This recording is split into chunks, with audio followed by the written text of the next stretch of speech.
எல்லாருக்கும் வணக்கம். எல்லாரும் எப்படி இருக்கிறீங்க?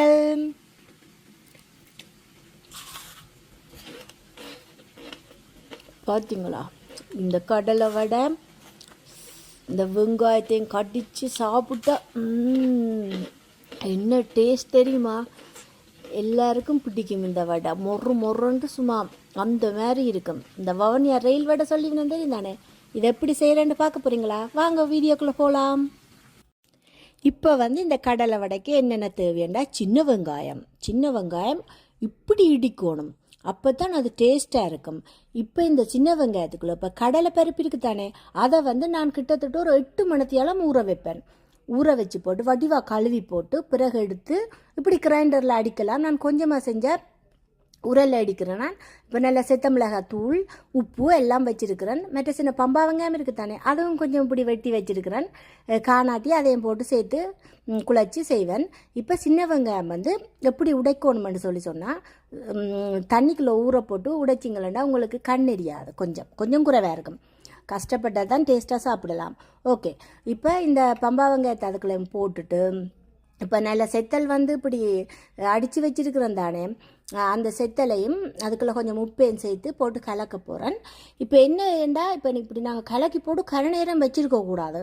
படக்கண்டு அங்கே எண்ணெய் அங்கே சட்டியில் விட்டு சூடாக்கி வச்சுருக்கணும். இந்த இப்படி ஒரு பிடிச்சதும் பிடிக்காத மாதிரி பிடிச்சிட்டு அப்படியே எண்ணெய்க்குள்ளே போட்டுடணும், கொதிக்கிற எண்ணெய்க்குள்ளே. சரியா? அடுப்பை போடணும், மறந்துடக்கூடாது.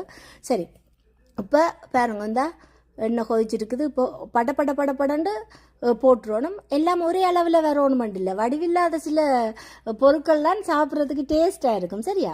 இப்போ பாருங்க, இந்த இப்படி எங்களுக்கு இப்போ அழகாக இருக்கிறது முக்கியம் இல்லை, சாப்பாடு டேஸ்ட்டாக இருக்கணும், அதுதான் முக்கியம். இப்போ எண்ணெய்க்குள்ள இப்படி பொறிச்சு எடுக்க போகிறேன். அடுப்பு முக்கியமாக குறைச்சிருக்கணும். நல்லா கூடி இருக்கணும், உள்ளுக்குள்ளே ஒன்றும் அவியாது. சில பேர் பெரிய வடை மாதிரி நாங்கள் பெருசாக கொடுக்குறோமெண்டு உள்ளுக்குள்ளேலாம் களி மாதிரி இருக்கும். அப்படி இருக்காது இந்த வடை. சும்மா சாப்பிட அப்படி மொறுண்டு இருக்கும். அப்படின்னு பார்த்தீங்கண்ணே, அப்படி இருக்கும்.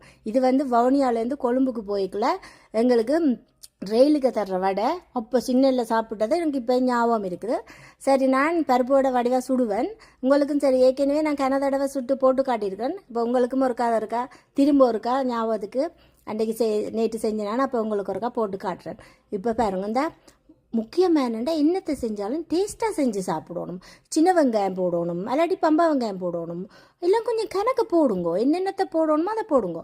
இதுக்குள்ளே இது கருவேப்பமிலையும் போடுறனாலும் இன்றைக்கு இல்லாதபடியாக போடல. சில பேர் கணக்க பெருஞ்சீரம், சின்ன சீரம், மிளகுதூள் அப்படியெல்லாம் போடுறது. இவெல்லாம் காணும் எங்களுக்கு.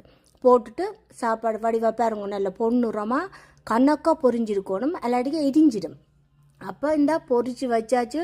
வாழையில ஒன்று வெட்டி வச்சுட்டு இந்த பாருங்க, வெங்காயம் எல்லாம் போட்டு பம்பா வெங்காயத்தோட கட்டிச்சு சாப்பிடுக்க அதோட டேஸ்ட் செம்மையாக இருக்கும்.